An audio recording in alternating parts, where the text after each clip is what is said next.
दोस्तों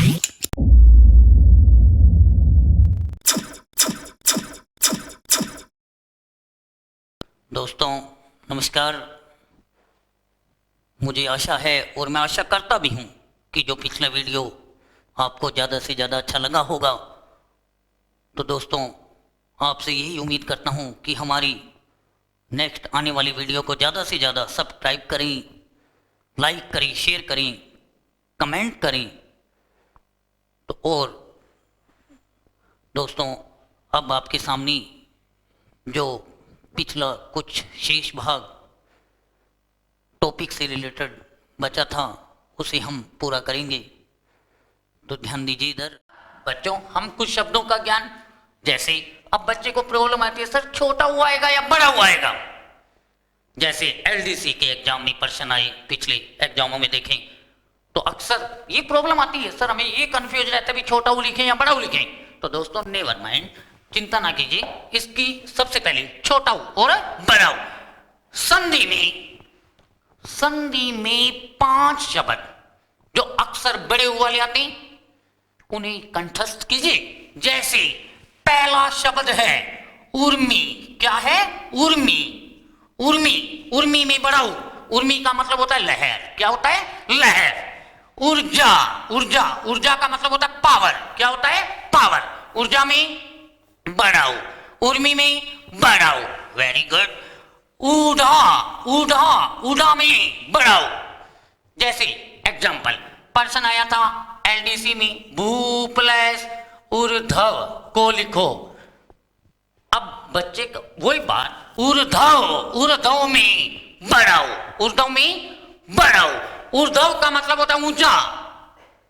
ऊर्ध्व मैंने ऊंचा, ऊढ़ा मैंने, ऊढ़ा का मतलब दुल्हन भी होता है, ऊढ़ा मैंने बढ़ना भी होता है। उसी प्रकार बच्चों ऊर्ध्व। अब बच्चों के पास प्रॉब्लम आ गई, सर ऊर्ध्व में छोटा ऊ लिखे या बड़ा ऊ लिखे। तो मैंने कहा 5 शब्द जो हमारी संधि में अक्सर विच्छेद करते समय पूछे जाते हैं। उर्मी में बड़ा ऊ, ऊर्जा में बड़ा ऊ, ऊढ़ा में बड़ा ऊ, ऊर्ध्व में बड़ा ऊ। उर्मी में बड़ा ऊ, ऊर्जा में बड़ा ऊ, ऊढ़ा में बड़ा ऊ, ऊर्ध्व में बड़ा ऊ, ऊष्मा में बड़ा ऊ। तो बच्चों ऊर्ध्व में कौन सा हुआ आएगा? बड़ा ऊ। ऊर्ध्व का मतलब होता है ऊंचा। कई बच्चे, अब इधर ध्यान दीजिए, कई इसका उच्चारण गलत करते हैं, कहते हैं सर उधर्व है। क्या है? उधर। तो इसका भी ध्यान दीजिए। ऊपर जो भी रह आए वो आधा होता है। ऊपर जो भी रह आए वो आधा होता है। ऊपर वाले रह आए वो आधे होते हैं। पर वो जिस पर आए उससे पहले बोला जाता है। आया किस पे? वह पे। तो वह से पहले बोला जाएगा, पर वह से पहले तो जगह किसने ले ली? धनी। तो इस कारण ये दोनों से पहले बोला जाएगा। अक्सर 90% बच्चे इसका उच्चारण भी गलत करते हैं। उधर्व नहीं है, उरेधव। यानी एक बार वापस ध्यान दीजिए। ऊपर जो भी रह आए वो आधा होता है, पर वो जिस पर आए उससे पहले बोला जाता है। आया किस पे? वह पे। लेकिन ये तो वह से पहले जगह किसने ले ली? धनी। तो ये इन दोनों से पहले बोला जाएगा। ऊपर वाले आधे होते हैं। आधे का मतलब होता है ऊपर जो रह आता है वो स्वर रहित होता है। स्वर रहित यानी उसमें स्वर की ध्वनि नहीं होती।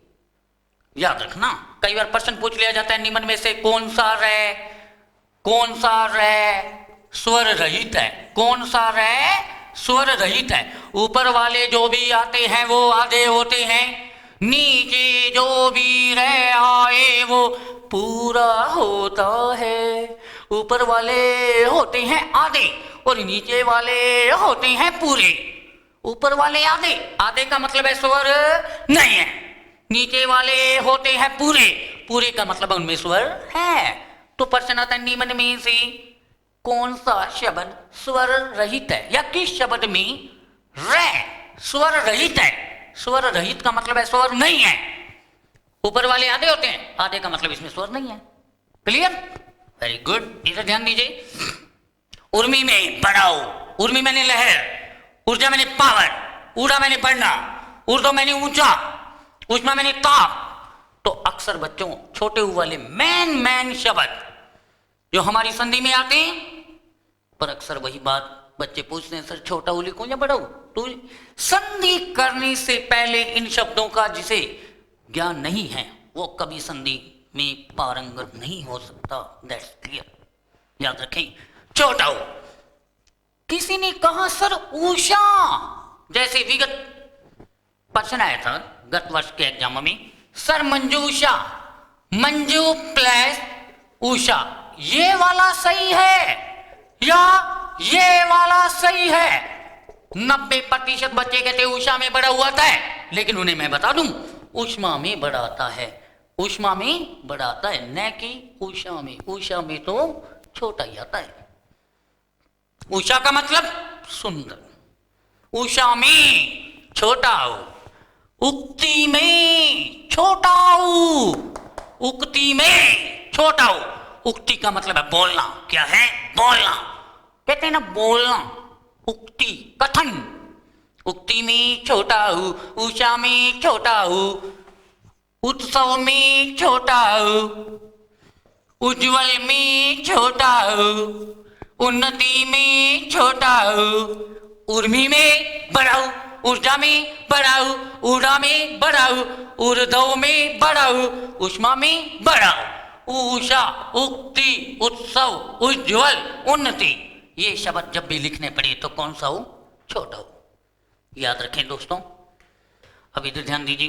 अब एक बात याद रखें बच्चों, ये री, इस री की मात्रा होती है ये होता है री, जिसे हिंदी में अपनी भाषा में कह सकते हैं छोटा स्वर कहा जाता है, मूल स्वर, लघु स्वर। याद रखें, री की मात्रा होती है ये। जैसे अपने लिखते हैं कृष्ण, क्या लिखते हैं? कृष्ण। तो बच्चों कृष्ण में जो कै में री है ना वो यही है। क्लियर? अब इधर ध्यान दीजिए, ये ए है, ये आई है, ये ए और ये आई। अक्सर बच्चे मात खा जाते हैं, सर किस में आएगा, किस में आई आएगा? नो, इधर ध्यान दीजिए। मैंने एक शब्द लिखा एक के, क्या लिखा? एक के, एक शब्द मैंने लिखा एक। अब एक बच्चा कहता सर हमें ये नहीं पता लगता इसमें ए आएगा या आई आएगा।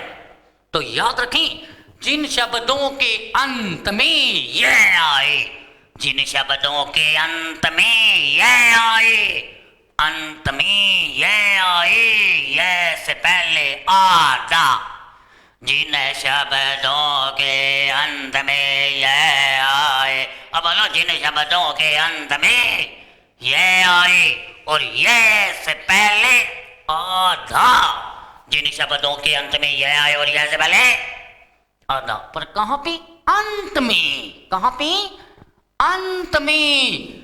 ये आए, ये से पहले आधा। तो दोस्तों उनमें ए नहीं आता, उनमें आई आता है। जब ये से पहले आधा आएगा उनमें आई आएगा, और जिन शब्दों के अंत में ये से पहले आधा होता है उन शब्दों में ये प्रत्यय होता है, ये प्रत्यय होता है। कोई पूछ ले ये प्रत्यय कहाँ होता है? जिन शब्दों के अंत में ये आए और ये से पहले आधा आए उनमें प्रत्यय बताओ तो बेधड़क कह देना ये प्रत्यय होता है। कोई पूछे उनमें ए आएगा, आई आएगा, उनमें आई आएगा। जिनके अंत में ये से पहले आधा ना आए उनमें ए आएगा, उनमें ए आएगा। तो दोस्तों एक बार आई के बारे में थोड़ा जाने, यानी जिन शब्दों के अंत में ये आए, बोला जिन शब्दों के अंत में ये आए, ये से पहले आधा, जिन शब्दों के अंत में ये आए, ये से पहले आधा, ये से पहले आधा। मैं बार बार एक ही बात कह रहा हूं, अंत में ये आए, अंत में ये आए और यह से पहले आधा आए। एक बार वापिस ध्यान दीजिए, ऊपर जो भी रह आए वो आधा होता है, पर वो जिस पर आए उससे पहले बोला जाता है। और ये से पहले आधा, ये से पहले आधा, उनमें आई आता है।